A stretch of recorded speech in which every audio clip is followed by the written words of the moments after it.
What is up, everybody? My name is Mike Brown, aka Review King MB, and I just got done watching Day Shift on Netflix. Day Shift is a 2022 film that was directed by J.J. Perry. Does Tyler Perry have a brother that I don't know about? In any event, Netflix loves Jamie Foxx, especially lately. Remember that superhero or superpowered movie a couple years ago with him? People were getting superpowered drugs on the street or whatnot. And then he had that horrible looking sitcom that I did not watch, I admit. And now this. He's a vampire hunter. He plays this guy, Bud Jablonski, who his whole purpose in this film is his wife, Megan Good, which, by the way, Megan Good still looks hot as fuck. I don't mean to sound crass or like, oh, I'm just talking about Megan Good's looks, but she does. She looks great.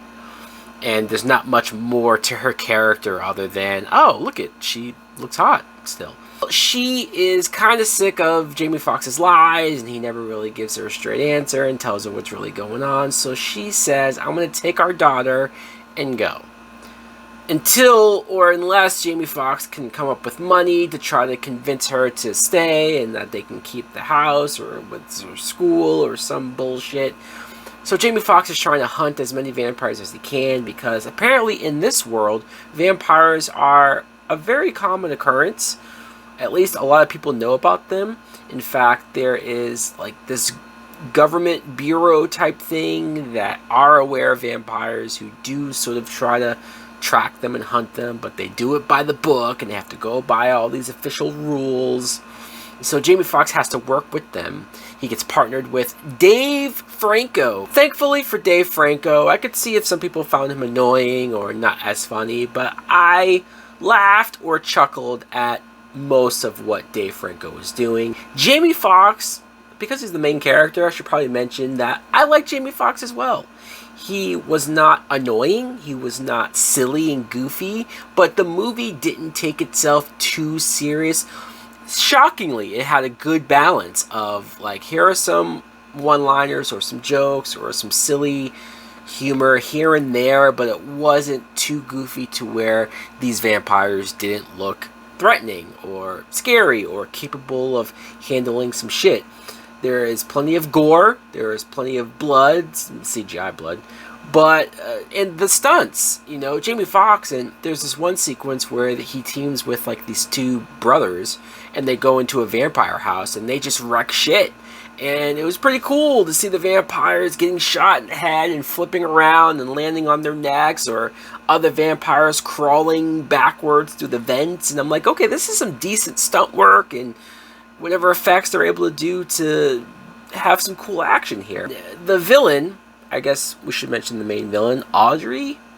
She is this old vampire who kind of has her own operation going on, and when Jamie Foxx kills a vampire that was close to her, she makes it a point to go after him. Now, I've never really seen this actress before, or like I looked her up, and I think she's been around for a while, but I wasn't familiar with her.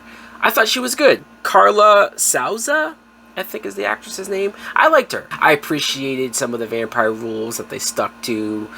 No reflection in the mirror, stake through the heart, cutting the head off, burning the sunlight. Natasha Bordizzo. Again, I've never seen her before, but I thought she was good as well for what little part that she had. And also Snoop Dogg plays a character called the Black Cowboy. Now, I'm not saying that Snoop Dogg is this amazing actor. He's never really been an amazing actor, right? But him in this movie, he's pretty good.